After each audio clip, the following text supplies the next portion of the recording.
Everyone. आज हम start करने वाले हैं बीएड का एक और बहुत ही इम्पोर्टेंट टॉपिक।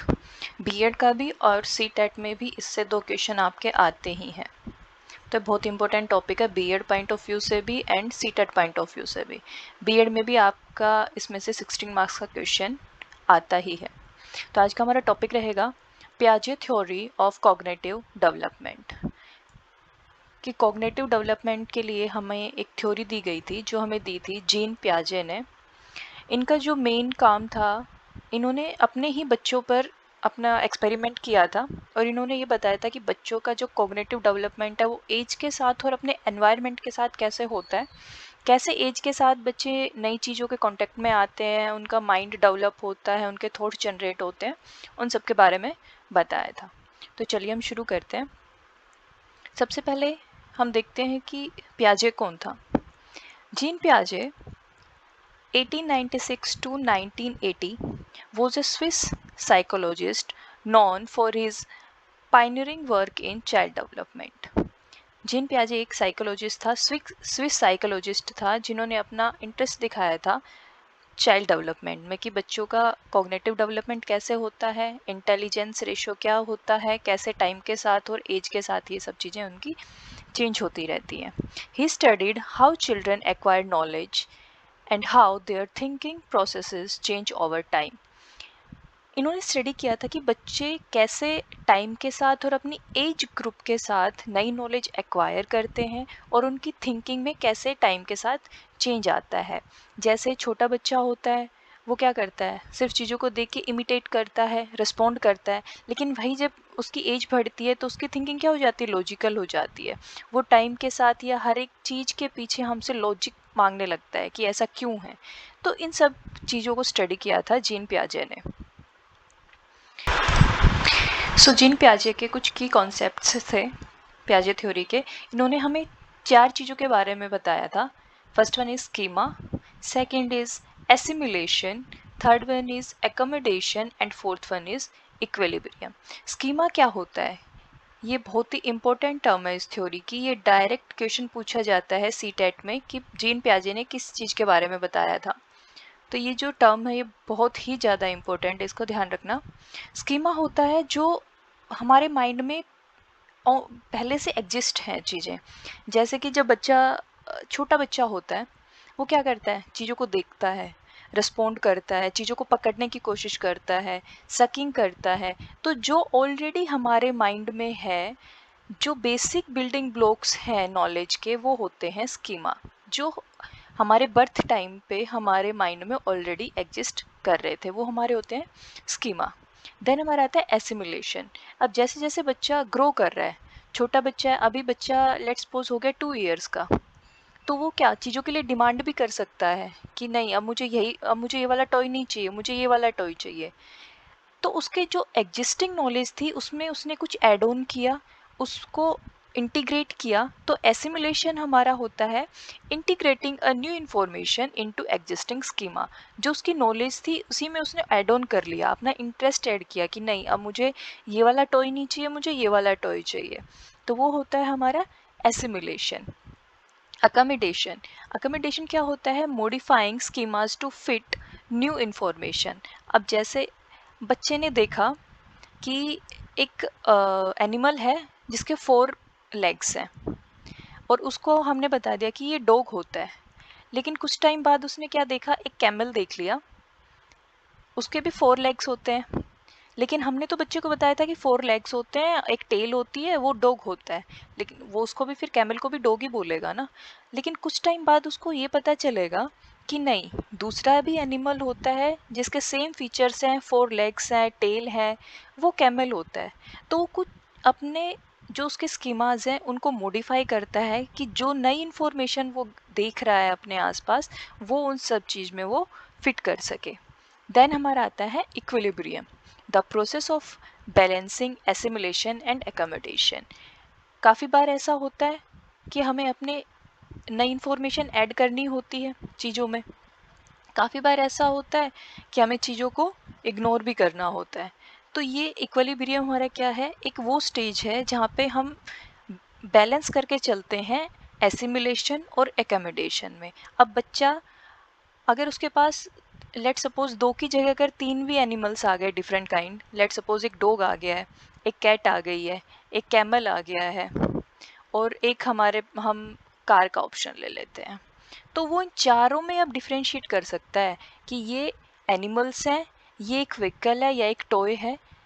ये सब हमारा आता है इक्विलिब्रियम में, वो अपने टॉप मोस्ट स्टेज पे बच्चा पहुंच चुका है।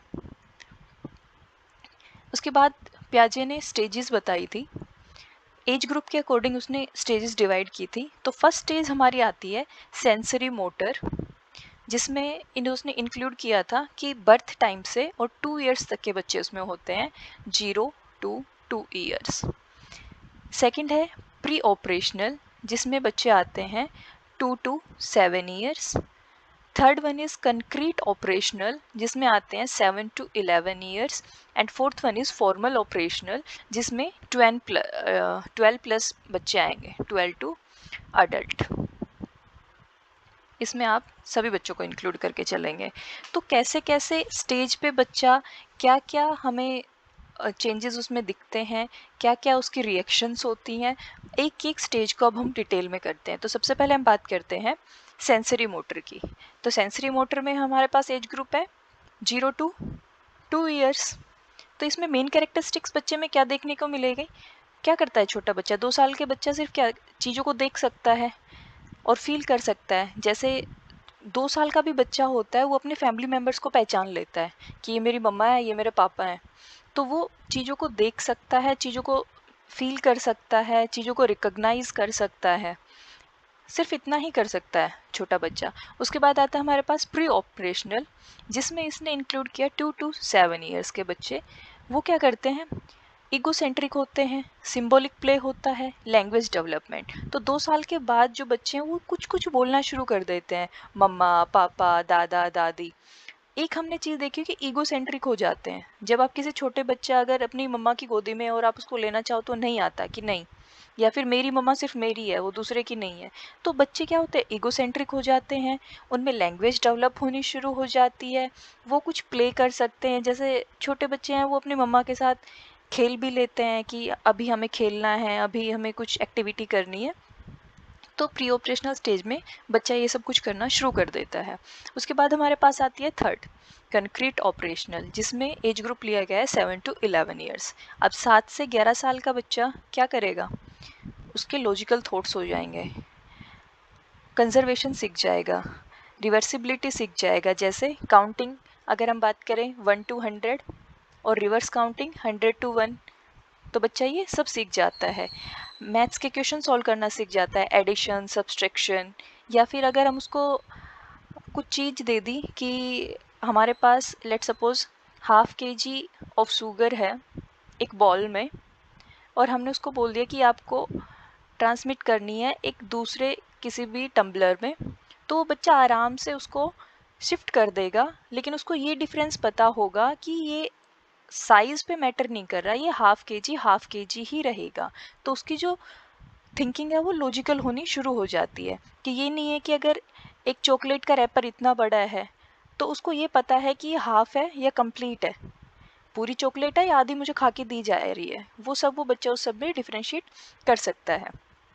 उसके बाद हमारे पास फोर्थ आती है फॉर्मल ऑपरेशनल, जिसमें हमारा 12 प्लस ईयर्स अडल्टहुड तक इसमें बच्चे लिए जाएंगे।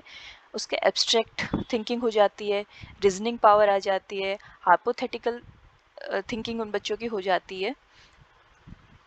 तो ये सब होता है उनका फॉर्मल ऑपरेशनल स्टेज पे, कि बच्चा हर एक चीज़ के पीछे लॉजिक दे सकता है कि अगर वो कोई पर्टिकुलर बिहेवियर दिखा रहा है तो उसके पीछे रीज़न क्या है, क्यों दिखा रहा है वो। किसी भी चीज़ के पीछे अगर आपने उनसे कोई क्वेश्चन पूछा तो उसकी रीजनिंग दे सकता है। अगर आपने जैसे कि हम मैथ्स के क्वेश्चन करते हैं तो हम लेट एक्स इज़ ये हम एक हाइपोथेटिकल कंडीशन ही लेके चलते हैं। तो बच्चों की थिंकिंग क्या है, वो हाइपोथेटिकल भी हो जाती है टाइम के साथ। तो अभी हम एक्सप्लेन करते हैं। तो फर्स्ट हमारी थी सेंसरी मोटर। तो इसमें क्या होता है, बच्चा सिर्फ 0 से 2 इयर्स का है।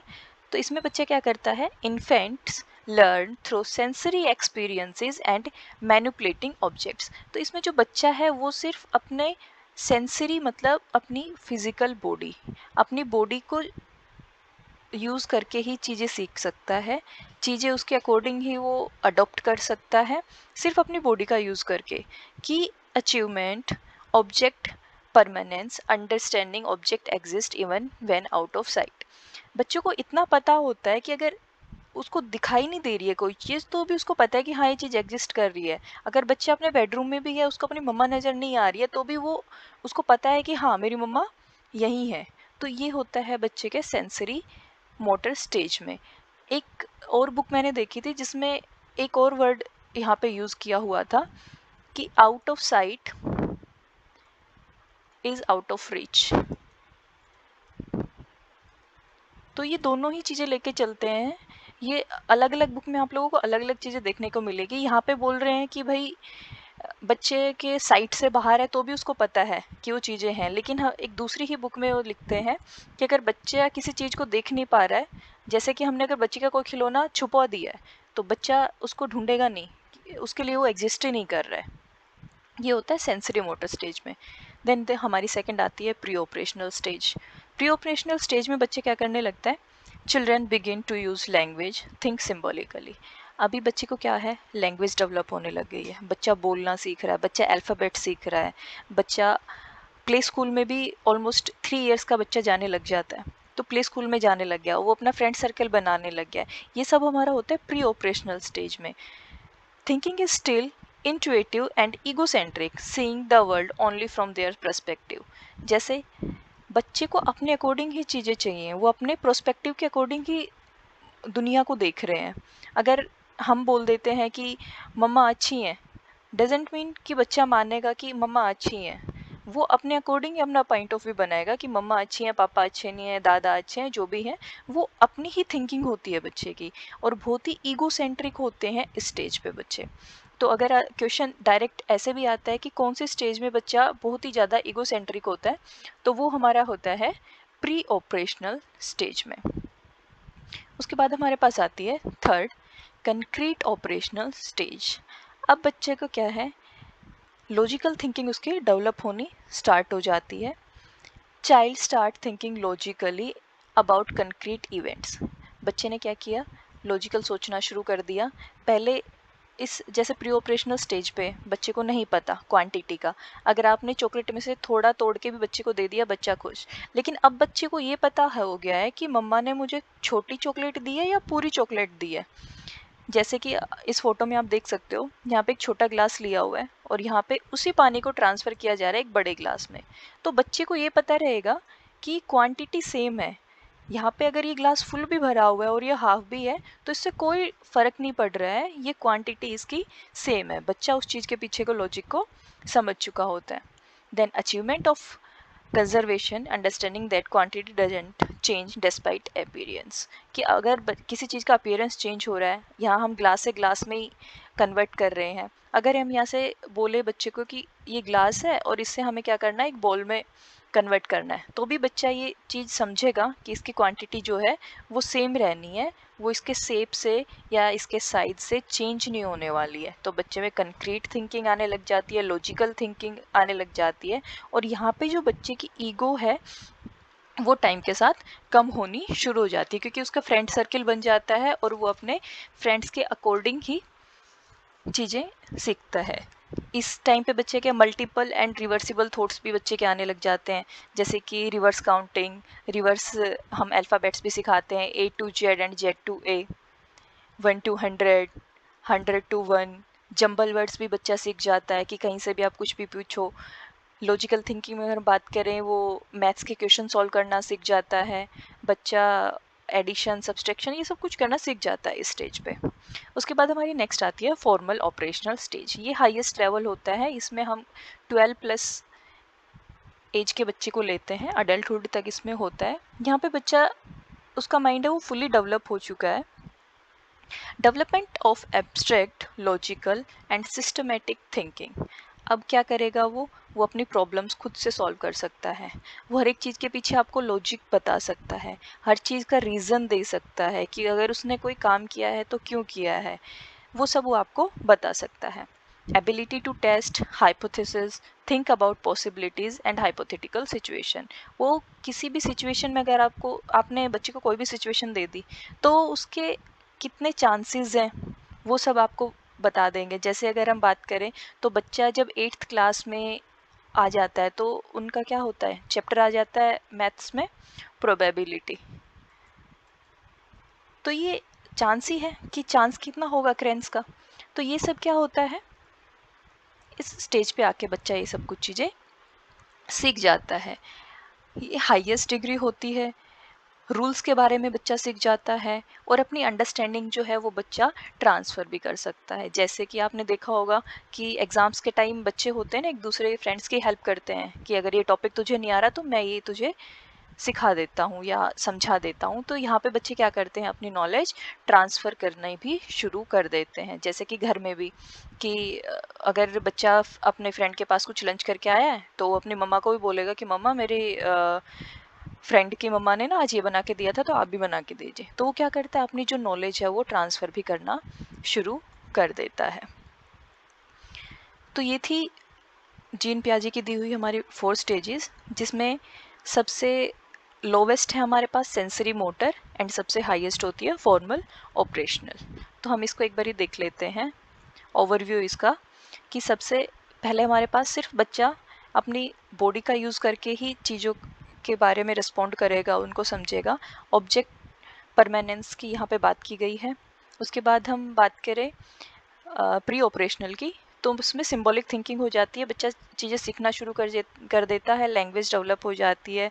उसके बाद हम करें कंक्रीट ऑपरेशनल की, तो कंजर्वेशन बच्चा सीख जाता है। एंड लास्ट हाईएस्ट में बच्चा क्या करता है, उसकी एब्स्ट्रैक्ट थिंकिंग डेवलप हो जाती है। अब बच्चा फुली डेवलप हो चुका है उसका माइंड।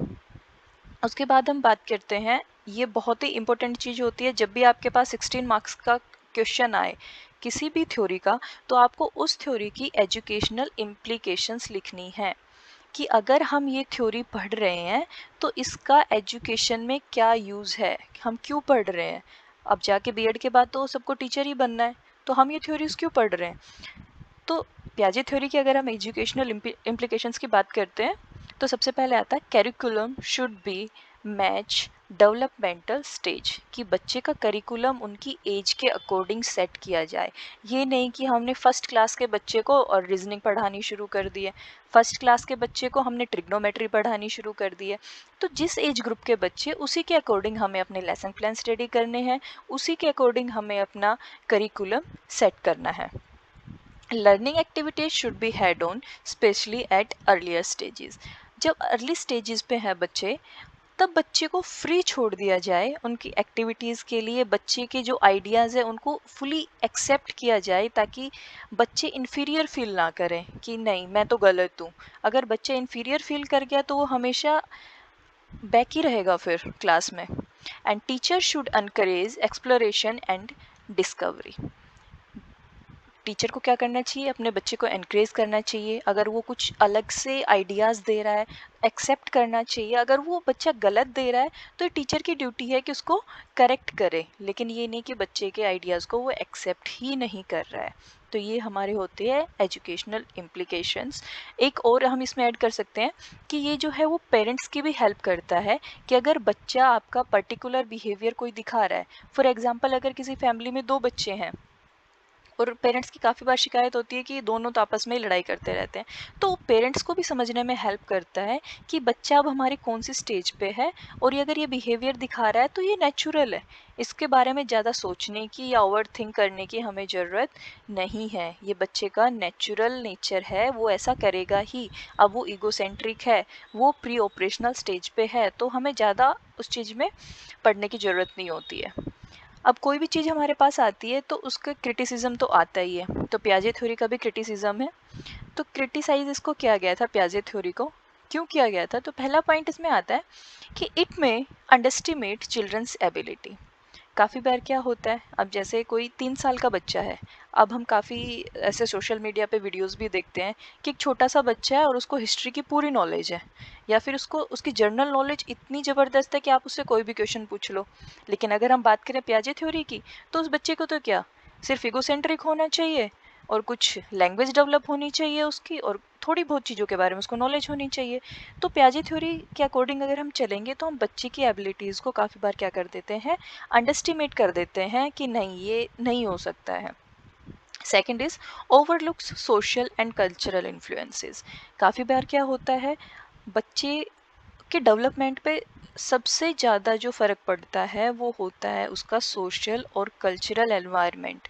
किस तरह की सोसाइटी में वो रह रहा है, फैमिली एनवायरनमेंट उसका कैसा है, उसका फ्रेंड सर्किल कैसा है, इस चीज़ का भी उसके मेंटल डेवलपमेंट पे बहुत फ़र्क पड़ता है। तो इसको भी ओवरलुक कर देगी। अगर हम पियाजे थ्योरी के अकॉर्डिंग ही चलें तो इसमें तो हमें सोशल और कल्चरल चीज़ों के बारे में हमने बात ही नहीं की है। हमने सिर्फ मेंटल डेवलपमेंट को उसके एज से रिलेट कर दिया एंड दैट्स इट। तो ये क्या करती है, बच्चे के सोशल और कल्चरल इन्फ्लुएंस को भी कंप्लीटली ओवरलुक करके चलती है। And third one is development में be more continuous and variable than stages like. जैसे अभी फर्स्ट पॉइंट में हमने बात किया कि वो अपनी एज से ज़्यादा भी बच्चे की डेवलपमेंट हो सकती है। ज़रूरी नहीं कि अब 8 साल का बच्चा है तो वो सिर्फ मैथ्स के सिंपल ही क्वेश्चन सॉल्व कर सके। काफ़ी बार ऐसा होता है ना, स्कूल में आप लोगों ने देखा होगा कि भई हमारा बच्चा इंटेलिजेंट है, तो हम क्या करते हैं, इसको एक क्लास जंप करवा रहे हैं। हम इसको 8th क्लास नहीं करवा रहे हैं, हम इसको सीधा 9th में शिफ्ट कर रहे हैं, और स्कूल में अलाउ भी करते हैं बच्चे की इंटेलिजेंस देख के। तो बच्चे में जो है उसके एज से ज़्यादा डेवलपमेंट भी हो सकता है। एंड लास्ट में हम इसको क्या करेंगे, कंक्लूड करेंगे, इसका कंक्लूजन लिखेंगे। सबसे पहले आपको कंक्लूजन में इसके की कंसेप्ट्स के बारे में लिखेंगे आप, जो हमने पहले डिस्कस किए हैं। उसके बाद इसकी 4 स्टेजेस का सिर्फ नाम नाम लिखना है, क्योंकि हमें कंक्लूजन सिर्फ 5 से 6 लाइन में लिखना होता है। अगर हमारा 16 मार्क्स में क्वेश्चन आया है, 5 से 6 लाइन में लिखोगे तो वो हो जाएगा। 4 स्टेजेस के बारे में लिखेंगे, और उसके बाद हम 1-2 लाइन यहाँ से ऐड कर सकते हैं कि पियाजे theory provides a valuable framework for understanding how children think and learn. हमें एक फ्रेमवर्क देता है पियाजे थ्योरी कि बच्चा कैसे चीज़ों को सीखेगा, कैसे वो सोचेगा, अगर वो कोई पर्टिकुलर बिहेवियर दिखा रहा है तो क्यों दिखा रहा है, वो सब समझने में हमारी हेल्प करता है। Knowledge of this stages helps parents, teachers and psychologist support children's growth. इन सब की अगर हम स्टेजेस की नॉलेज अच्छे से होती है किसी को, अगर किसी के पेरेंट्स ने अच्छे से साइकोलॉजी पढ़ी है, पियाजे थ्योरी पढ़ी है, तो वो बच्चे का जो बिहेवियर है वो समझेगा कि बच्चा अगर किसी पर्टिकुलर चीज़ के लिए इस टाइप से रिस्पॉन्ड कर रहा है तो क्यों कर रहा है। तो ये क्या करती है, पियाजे थ्योरी हेल्प करती है पेरेंट्स की भी, टीचर्स की भी एंड साइकोलॉजिस्ट की भी अपने वर्क करने में, अ, बच्चे का जो भी आउटपुट होता है उस चीज़ को समझने में। आई होप ये वीडियो आपको वैल्यूएबल लगी होगी। Thank you.